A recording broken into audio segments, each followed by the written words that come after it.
June 14 ഇന്നത്തെ daily reflection. കഷ്ടകാലത്ത് പ്രവർത്തിക്കുന്ന തലക്കെട്ടോടുകൂടി alcoholics അനോണിമസിൻ്റെ പ്രോഗ്രാമിനെ കുറിച്ച് ബില്ലിൻ്റെ കഥയിൽ ബില്ല് ആൽക്കഹോളിക്സ് അനോണിമസിൻ്റെ കൂട്ടായ്മ തുടങ്ങിയതിന് ശേഷം അദ്ദേഹത്തിന് ഏതൊരു സമയത്തും ഏതൊക്കെ പ്രശ്നങ്ങൾ ഉണ്ടെങ്കിലും മറ്റ് മനുഷ്യരുമായിട്ട് പ്രവർത്തിക്കുമ്പോൾ ആൽക്കഹോളിക്സ് അനോണിമസിൻ്റെ പ്രവർത്തനം അവിടെ ഏതൊരു കഷ്ടകാലത്തും പ്രവർത്തിക്കുന്ന ഒരു പ്രോഗ്രാമാണ് എന്നുള്ളതാണ്, ജീവിതശൈലിയാണ് എന്ന് പറയുന്നുണ്ട്. മറ്റു മനുഷ്യരുമായിട്ട് സംസാരിക്കുമ്പോൾ, ഏടെ പ്രവർത്തനങ്ങളിൽ ഏർപ്പെടുമ്പോൾ അത്ഭുതകരമായ നിലയിൽ നമ്മൾ ഉയർത്തപ്പെടുന്നു. നമുക്ക് സ്വന്തം കാലിൽ നിൽക്കാനായി സാധിക്കും എന്നാണ് പറയുന്നത്. ബില്ലിൻ്റെ ജീവിതത്തിൽ ഏടെ പ്രോഗ്രാമിലേക്ക് എങ്ങനെ ബില്ല് വന്നു എന്ന ഏറ്റവും പ്രധാനപ്പെട്ട ചില ഭാഗങ്ങൾ. പ്രോഗ്രാമിനെ 13, 14, 15 13ൻ്റെ അവസാനം തൊട്ടിട്ട് ശരിക്കും നമുക്ക് എന്താണ് 12 പടി എന്നുള്ളത് ബില്ല് പറയുന്ന പോലെയാണ്. ആ 13ൻ്റെ അവസാനം തൊട്ട് ആൽക്കഹോളിക്സ് അനോണിമസിൻ്റെ ജീവിതശൈലി എന്ന് പറയുമ്പോൾ ജീവിതത്തിൻ്റെ എല്ലാ തുറകളിലും പറയുന്ന തത്വങ്ങളെ പുലർത്തണം എന്നുള്ളതാണ്.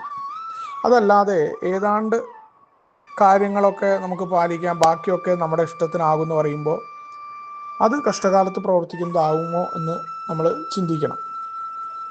കഷ്ടകാലത്ത് പ്രവർത്തിക്കണം എന്നുണ്ടെങ്കിൽ ജീവിതത്തിൻ്റെ എല്ലാ കാര്യങ്ങളിലും ഈ തത്വങ്ങളെ പാലിക്കാനുള്ള പ്രയത്നം എൻ്റെ ഭാഗത്തു നിന്ന് ഉണ്ടാകേണ്ടതുണ്ട്. മറ്റുള്ളവരോടുള്ള പ്രവർത്തനം അത് വളരെ പ്രധാനപ്പെട്ടതാണ്. എങ്ങനെയാണ് പ്രവർത്തിക്കുക? എനിക്കുള്ള കാര്യങ്ങളെ പകർന്നു കൊടുക്കാൻ പറ്റും. എനിക്ക് മാറ്റം ഉണ്ടായിട്ട് പ്രവർത്തിക്കണം.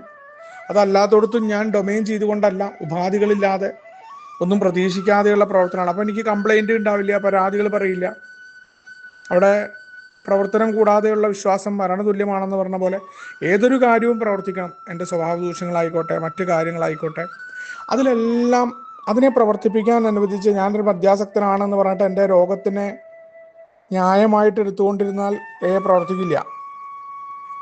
അപ്പോൾ എവിടെയാണ് എന്നുള്ള തിരിച്ചറിവ് പലപ്പോഴും സുഹൃത്തുക്കളും ഒപ്പം സഞ്ചരിക്കുന്ന പല ആളുകളും വീണു പോകുന്നത് കാണുമ്പോൾ നിലനിന്ന് പോകുന്ന പഴമക്കാരായ മറ്റു മനുഷ്യർ മറ്റുള്ള മനുഷ്യർക്ക് വേണ്ടിയുള്ള ത്യാഗം, ആ ത്യാഗം തങ്ങൾ വലിയ ത്യാഗം ചെയ്യുന്നതല്ല, മറിച്ച് തങ്ങളുടെ സുബോധത്തിൻ്റെ വിലയാണ് ഏയുടെ പ്രവർത്തനം എന്ന ചിന്ത. ഒരു ഉപാധികളുമില്ലാതെ ഏയുടെ പ്രവർത്തനങ്ങളിലേക്ക് ഏർപ്പെടുക. അങ്ങനെ ആകുമ്പോഴാണ് നമുക്ക് നമ്മുടെ ആത്മീയ ജീവിതത്തെ വിപുലമാക്കാനും ശരിപ്പെടുത്താനും പറ്റുക എന്ന് പറയാറുണ്ട്. ആത്മീയ ജീവിതം എന്ന് പറയുന്നത് ഒരു സിദ്ധാന്തമല്ല, നമ്മൾ ജീവിച്ച് തീർക്കുന്ന ഒന്നാണ്. ആത്മത്തിലേക്ക് അപരനെ ഉൾക്കൊള്ളാനായി സാധ്യമാകുന്ന മറ്റു മനുഷ്യരുമായിട്ടുള്ള പ്രവർത്തനങ്ങളിലാണ് ആത്മീയ ജീവിതത്തിൻ്റെ വിപുലപ്പെടുത്തലിനെ കുറിച്ച് പറഞ്ഞിട്ടുള്ളത്. ആത്മീയ ജീവിതം വിപുലപ്പെടുത്താൻ മറ്റു മനുഷ്യരുമായി ചേർന്ന് ഉപാധികളില്ലാതെ അവരെ ഉൾക്കൊണ്ടുകൊണ്ട് പ്രവർത്തിക്കാൻ ഞാൻ എന്നെ വളർത്തിയെടുക്കേണ്ടതുണ്ട് എന്നുള്ളതാണ്. അങ്ങനെ ആകുമ്പോൾ എൻ്റെ ജീവിതത്തിൽ വരുന്ന എല്ലാ തരത്തിലുള്ള പരീക്ഷണങ്ങൾ, അതേപോലെ അപകടങ്ങൾ, അതിനെല്ലാം അതിജീവിക്കാനായിട്ട് എനിക്ക് പറ്റും. അപ്പോൾ എൻ്റെ ജീവിതത്തിലെ അപകടങ്ങളെയും പരീക്ഷണങ്ങളെയും അതിജീവിക്കാനായിട്ട് എൻ്റെ ആത്മീയ ജീവിതത്തെ ഞാൻ വിപുലപ്പെടുത്താനും ശരിപ്പെടുത്താനും തയ്യാറാകണം. വിശ്വാസത്തെ പ്രവൃത്തിയിലേക്ക് കൊണ്ടുവരാനായി ഞാൻ തയ്യാറാകേണ്ടതുണ്ട് എന്ന ബോധ്യമാണ്. ആ ഉടൻ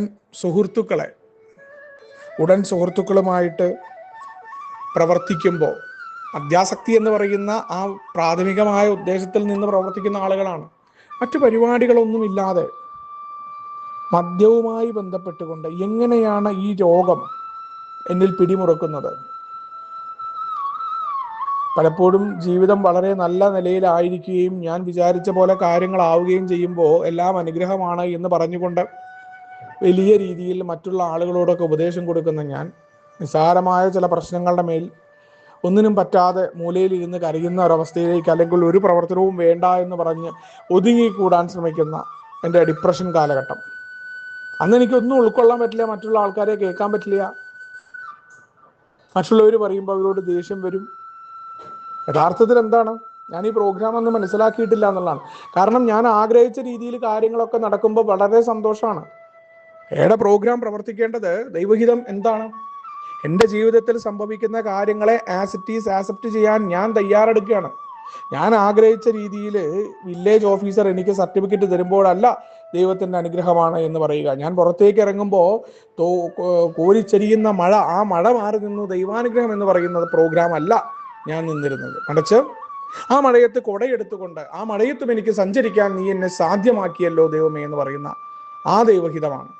ഏതൊരു സാഹചര്യവും മറ്റു കാര്യങ്ങളും ഉണ്ടാകുമ്പോൾ ആ സാഹചര്യങ്ങളെ ഇല്ലായ്മ ചെയ്യില്ല, ആ സാഹചര്യങ്ങളെ സ്വീകരിക്കാനായിട്ട്, അതിൽ പ്രവർത്തിക്കാനായിട്ട് എന്നെ തന്നെ ഒരുക്കിയെടുക്കുക എന്ന പ്രോഗ്രാം.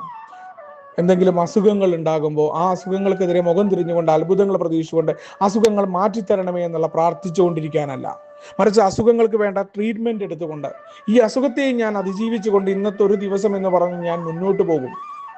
ഇപ്പൊ കൊടും നിരാശ ബാധിച്ച് എന്നാണ് മരണം വരിക എന്ന ചിന്തയിൽ നീറി പുകഞ്ഞുകൊണ്ട് നിരാശ ബാധിച്ചു കഴിയാനല്ല, എത്രയാണോ ദിവസമുള്ളത് അല്ലെങ്കിൽ ഒരു ദിവസത്തെ പരിപാടി എന്ന് പറഞ്ഞ പോലെ ജീവിതത്തിൽ സന്തോഷമായിരിക്കാൻ മറ്റുള്ളവർക്ക് സന്ദേശം കൊടുത്തുകൊണ്ട് ഓരോ ദിവസവും മനോഹരമായിരിക്കും അത്തരം പ്രവർത്തനങ്ങൾ എന്നുള്ള മറ്റുള്ളവർക്ക് സന്ദേശം കൊടുക്കുകയും അവരുമായി ചേർന്ന് പ്രവർത്തിക്കുമ്പോൾ അവിടെയാണ് കഷ്ടകാലത്ത് പ്രവർത്തിക്കുന്ന ജീവിത ശൈലിയാണ് നമ്മുടെ പ്രശ്നങ്ങളെയും ദുരന്തങ്ങളെയും നമുക്ക് പരിവർത്തനം ചെയ്യാനായിട്ട് സാധ്യമാണ് എന്നുള്ള ഓർമ്മപ്പെടുത്തൽ വളരെ കൃത്യമായിരുന്നു. പിന്നീട് ഈ ഒരു ഭാഗത്തെ ജീവിതത്തിലേക്ക് പകർത്താൻ തയ്യാറാകുമ്പോൾ ഏതൊരു കഷ്ടകാലവും ഏതൊരു ബുദ്ധിമുട്ടിൽ നിന്നുകൊണ്ട് നമുക്ക് ചിരിക്കാനായിട്ട് സാധിക്കും, അതിനെ നോക്കി പുഞ്ചിരിക്കാൻ സാധിക്കും. ആൽക്കഹോളിക്സ് അനോണിമസിന്റെ പ്രോഗ്രാം അവിടെ പ്രവർത്തിക്കും. നമുക്ക് ദുഃഖം ഉണ്ടാകും, വിഷമം ഉണ്ടാകും, അത് മറ്റുള്ളവരുമായി പറയാൻ നമ്മളതിൻ്റെ ടൂളുകൾ കണ്ടെത്തും. അതിൽ നിന്ന് എങ്ങനെ പുറത്തു കടക്കണം, നമ്മുടെ ദേശത്ത് നിന്ന് എങ്ങനെ പുറത്തു കടക്കണം, എന്താ നമ്മുടെ കുഴപ്പം, നമ്മളായിരുന്നു കാരണം എന്നുള്ള തിരിച്ചറിവ് ഏതൊരു കഷ്ടകാലത്തും പ്രവർത്തിക്കുന്ന ഒരു പ്രോഗ്രാമിന്റെ ഭാഗമാണ്. അതിനെ പ്രവർത്തിപ്പിക്കാനായിട്ട് ഞാൻ എന്നെ ഒരുക്കണം. എൻ്റെ ആത്മീയ ജീവിതത്തെ ഇനിയും വിപുലപ്പെടുത്തേണ്ടതുണ്ട്. വൺ ഡേ അറ്റ് എ ടൈമിലൂടെ ഞാൻ കൂടുതൽ കരുത്തിലേക്ക് പോകേണ്ടതുണ്ട്, ദുർബലതകൾ അറിഞ്ഞുകൊണ്ടുള്ള കരുത്തിലേക്ക് പോകേണ്ടതുണ്ട് എന്നുള്ള ഓർമ്മപ്പെടുത്തലാണ് ഇന്നത്തെ ഡെയിലി റിഫ്ലക്ഷൻ. നമുക്ക് ഒരുമിച്ച് കൊണ്ടേ പറയും തത്വങ്ങളുടെ മുന്നോട്ട് പോകാം. ശുഭദിനം, സുപ്രഭാതം.